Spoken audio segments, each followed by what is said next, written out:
Suemin Wang dari Cina menjadi pahlawan pertanian Afrika. Di sebuah laboratorium di Akademi Ilmu Pertanian Cina, Chinese Academy of Agricultural Sciences, CAAS, yang berada di Beijing Utara, para peneliti sibuk menandai dan menyunting gen pada padi, salah satu komponen kunci dari proses pemuliaan kompleks padi super hijau, Green Super Ricci, GSR. Seperti namanya, varietas padi ini menawarkan hasil yang tinggi namun tetap ramah lingkungan. Sejak 2008, di bawah dukungan pemerintah Cina, laboratorium tersebut mulai mengembangkan varietas GSR untuk mendorong pengembangan pertanian di daerah-daerah miskin sumber daya di Afrika. Kami telah memuliakan beragam varietas GSR yang mampu beradaptasi dengan lingkungan ekologis yang berbeda di berbagai negara. Di Afrika, misalnya, kami memuliakan varietas yang lebih tahan terhadap kekeringan dan suhu tinggi. Kami memproduksi beras yang tidak mudah tumbang dan tahan terhadap berbagai penyakit seperti hawar bakteri. Jelas Su. Bagi para ahli CAAS, peluncuran varietas GSR di Afrika cukup menantang karena infrastruktur pertanian di sana relatif buruk.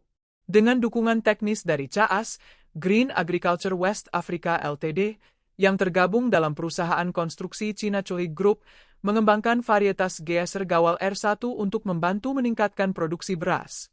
Divalidasi di Nigeria pada 2017, Gawal R1 menghasilkan panen sekitar 30% lebih banyak daripada varietas lokal Faro 44. Dengan popularisasi varietas tersebut, rata-rata hasil panen padi di seluruh Nigeria meningkat dari 1,98 ton per hektar pada 2019 menjadi 2,5 ton per hektar pada 2022.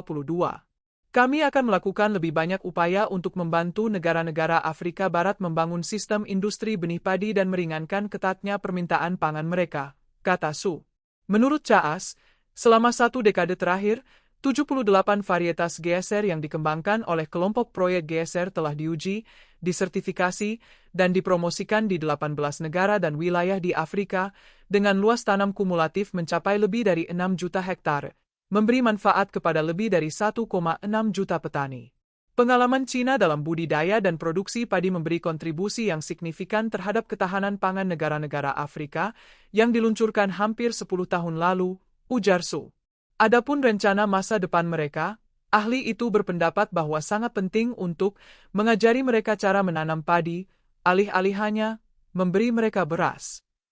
Saat ini, 58 mahasiswa pasca sarjana dari 15 negara sedang mengejar gelar master atau doktoral di sejumlah institut penelitian Cina.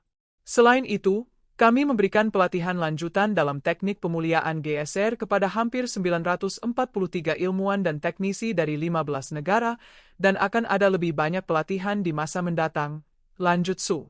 Ahli itu percaya bahwa menggunakan teknologi pemuliaan padi Cina untuk memastikan ketahanan pangan di negara-negara berkembang sangat penting bagi pembangunan komunitas dengan masa depan bersama bagi umat manusia. Tujuan utama kami adalah membantu para petani di negara-negara tersebut mencapai swasembada dalam produksi beras, imbuh Su. Setelah membangun karir yang gemilang selama lebih dari 3 dekade sebagai ahli biologi tanaman, Profesor berbakat Desmond Lee dalam ilmu tanaman di University of Missouri St. Louis mendapat penghargaan Chancellor Award for Excellence in Research and Creativity pada tahun 2014, dan 3 tahun kemudian Su menerima Distinguished Alumni Award dari alma maternya, Departemen Ilmu Tanaman dan Tanah di University of Kentucky. Pada tahun 2018, Academy of Science of St. Louis menganugerahinya George Engelmann Interdisciplinary Award atas kerja kerasnya di seputar lipid tanaman. Meskipun Su tidak asing dengan penghargaan, Su tidak dapat menahan rasa bangganya di awal bulan ini ketika ia mengetahui bahwa ia telah terpilih untuk menerima medali Terry Galliard 2024 di Simposium Internasional tentang Lipid Tumbuhan yang diselenggarakan 2 tahunan. Simposium tersebut dijadwalkan pada tanggal 14 hingga 19 Juli di University of Nebraska-Lincoln. Wajar jika dikatakan bahwa ini adalah penghargaan paling bergengsi yang diberikan oleh komunitas penelitian lipid tanaman internasional, kata Su. Ini sangat berarti karena inilah yang kami lakukan. Apapun profesi Anda ingin karya Anda dihargai dan diakui oleh rekan sejawat dan kolega Anda. Ini adalah kehormatan yang istimewa. Penghargaan ini merupakan pengakuan bagi para mahasiswa, postdocs, peneliti, dan kolaborator saya terdahulu dan saat ini atas kerja keras dan kontribusi mereka yang luar biasa di bidang ini. Saya sangat gembira dan bangga dapat bekerja dengan para mahasiswa dan kolega berbakat serta melaksanakan penelitian yang diakui secara internasional. Penghargaan ini ditetapkan pada tahun 1994 untuk menghormati mendiang Terry Galliard yang 20 tahun sebelumnya menyelenggarakan konferensi ISPL pertama di Norwich, Inggris Raya. Penghargaan ini dimaksudkan untuk mengakui pencapaian karir seorang ilmuwan lipid tanaman terkemuka. Nama Su akan ditambahkan ke daftar peneliti yang berasal dari Kanada, Jepang, Jerman, Swedia, Inggris, dan Amerika Serikat yang telah menerima hadiah tersebut. Mereka semua adalah ilmuwan lipid yang sangat terkemuka, katanya. Saya merasa sangat terhormat menjadi bagian dari kelompok itu. Su berhasil masuk ke perusahaan mereka hampir secara tidak sengaja. Setelah meraih gelar sarjana dari Universitas Pertanian Huazhong di negara asalnya, Tiongkok, pada tahun 1982, Su datang ke Amerika Serikat untuk mengejar gelar master di Universitas Negeri Ohio. Ia kemudian melanjutkan ke program doktor di Kentucky. Su bermaksud memfokuskan pekerjaannya pada rekayasa genetika, tetapi profesor yang akan menjadi tempat belajarnya pindah ke peran administratif. Sebaliknya, Su akhirnya bekerja di laboratorium seorang anggota fakultas junior yang mengenalkannya pada lipid, senyawa lemak yang berfungsi sebagai penyimpan energi utama dan bahan penyusun membran biologis. Su dengan cepat terpikat.